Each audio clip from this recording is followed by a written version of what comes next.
Hello, everybody. Welcome to the Canadian Shield. My name is Sterling. I'm your host. The other day, Pierre Poilievre referred to Justin Trudeau as wacko and referred to the Liberal policies of the drugs as being wacko.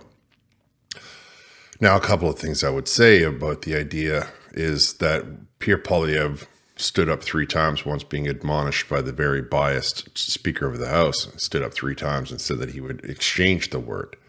But that wasn't good enough, right? Because like I've told you, in the liberal mindset, in the far left mindset, everybody is going to all of a sudden run to the other side of the field if they get one little thing that's going to change their opinion. Because the liberal mindset, the far left mindset, can't grasp the idea of individual thinking. They must always have everybody thinking the same as them, and if they don't think the same as them, it's not that they've done something wrong, it's the other person who won't agree with them that's the problem. So even though Pierre Poilievre stood up 3 separate times to say, well, I will exchange the word, I will trade the word, because it's all about being on the written record. So now that is on the written record that the Speaker of the House refused to allow him to alter his testimony, which is it's completely and utterly against parliamentary procedure. I tell you right now that I don't believe that the Speaker of the House is qualified. He's far too invested in the Liberal Party to be neutral. And you need to be neutral. Pierre Poilievre can't say wacko, but Justin Trudeau can say spineless. Come on.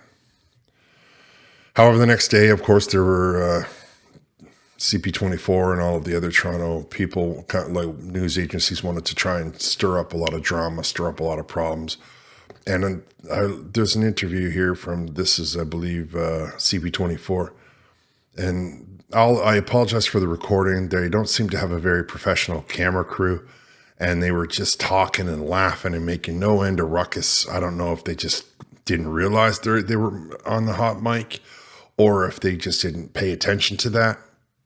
I think that it's just completely characteristic of the state of the mainstream media that their people that are behind the scenes don't even take the time to make sure that they're not being picked up by the interview with the deputy leader who just got evicted from the House of Commons because he said the word wacko in reference to the Liberal Party drug policy.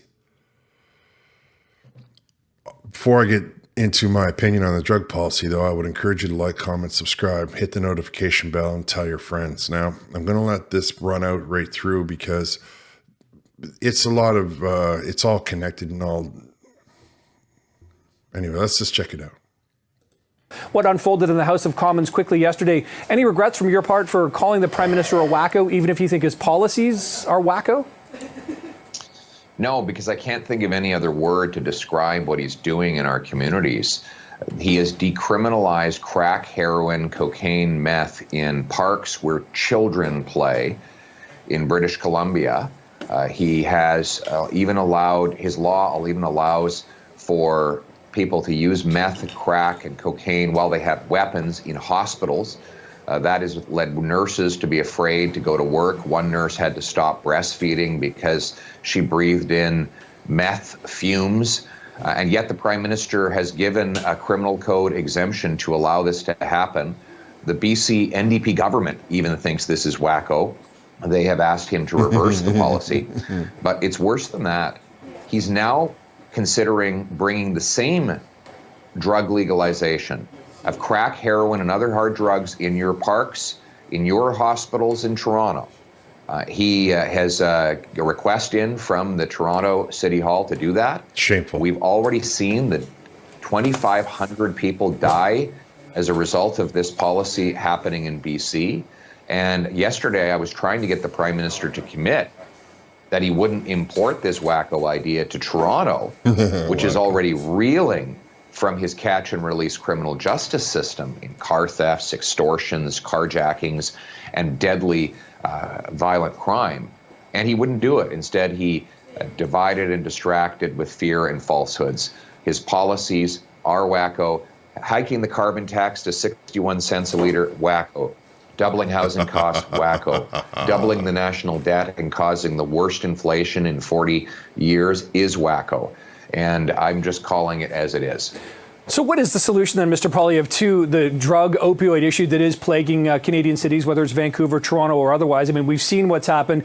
We've clearly heard your position here on the sort of decriminalization side of things. But what do you propose should be done to improve it and improve people's outcomes, I suppose?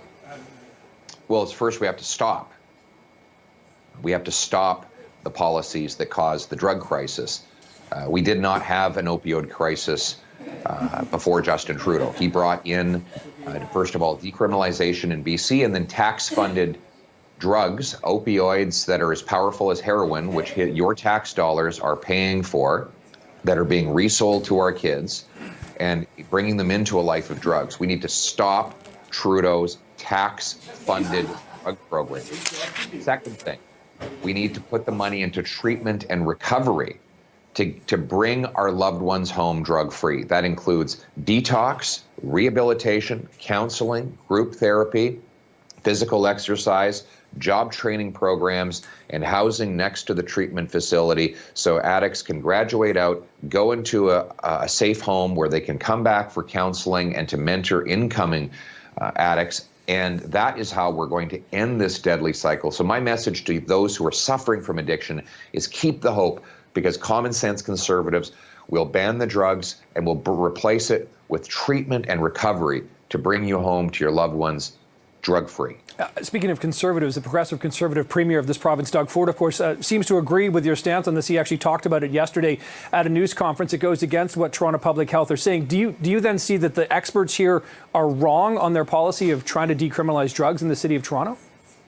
They're not experts. These same people, these same Liberal and NDP activists who have been appointed to these positions caused the 2,500 deaths in BC. Since Trudeau and the BC NDP implemented these policies, overdose deaths are up 380% in that province.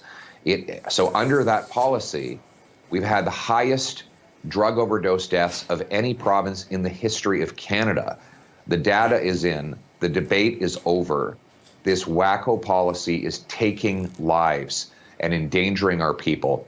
It's time for it to end. And that's why common sense conservatives will bring treatment and recovery. We will ban hard drugs, stop giving out tax-funded opioids. So that's pretty unequivocal, right? Stop giving out tax-funded opioids, because apparently you just get a prescription from a doctor and they just give you they just fill the prescription. What I find most interesting about this particular policy is how they don't extend it to cigarettes. So if I go into a hospital and I start smoking, I bet you the police will be able to remove me then, even though it should be that those drugs are made legal. I mean, cigarettes are highly addictive, and they should be given a safe supply of cigarettes.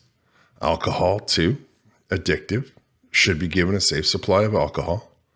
And they should be able to crack that beer open in any park or crack that bottle of wine open on any bus. And they should be able to light up a cigarette on the bus. Because if you can do these hard drugs, if you can smoke meth in the hospital, why can't you smoke a cigarette in the hospital? And that's where the argument falls apart to me, because this seems to be very selective in what they're treating on what they consider to be assisted, right, or safe, right, or helping that they're trying to give. They don't seem to care when an individual who drinks too much gets in trouble, but when a person becomes addicted to an opioid, then all of a sudden they're given all of this free run of the culture, allowing themselves to be in parks, allowing themselves to be on the bus, and allowing themselves to be in the hospital. But in those same spots, if I were to light up a cigarette in the middle of them, any of them, people would lose their minds. People would be screaming about, "You're not allowed to smoke here." If you were to go into any place, any of the places I described, sat down on a bench and started getting drunk, they would be like, "You're not allowed to do that here." I mean, I'm assuming that you would also extend the same rules of safe zones to people who are drinking and people who are smoking. But I'm willing to bet that those laws are pretty strongly enforced still. And I am sure that they're not giving out prescriptions for beer, wine, and all the other spirits that might be for sale. And they're definitely not giving out prescriptions for cigarettes. So there's a lot of flaws in this system where they're trying to make me think that they're doing it for somebody else's good, because they don't have any problem drying you out when you drink too much. They don't have any problem telling you to quit smoking. So how come they can tell you those two drugs, which are both legal, P.S., but they won't do anything with these hard drugs? Am I the only one that sees a massive inconsistency with that? Am I the only one who sees that there might be something other than what they claim it to be? Now, you heard Mr. Poilievre talk about how those people are handpicked. They're selected for those jobs because they're political appointees. They're not doctors. They're not people who are super duper qualified. They're just people who are providing the message, right? The government gets together with them and they says, no. They asked us to make this law. Well, now they're asking you to unmake it. And all of a sudden the liberals are dragging their feet, which makes me point to the fact that they're dragging their feet. So did they ask you? Or did you tell them that if they ask, they'll be able to do what it is that you have in your mind? Now that they're asking you to stop it, you don't want to stop it. And why don't you want to stop it? Why don't you want to stop it? The pilot project was running. It's a disaster. People are going crazy. The tax dollars are going out the back door. Safe supplies ending up in the hands of criminals. Who knew that a criminal would do a robbery on a safe supplies places, right? I mean, come on, man. Snap out of this delusion. All I'm asking is for somebody to make sense of it, because it doesn't make any sense from where I'm sitting. Maybe you can tell me in the comments how what I'm missing and how it's supposed to make sense. I want to thank you all for listening.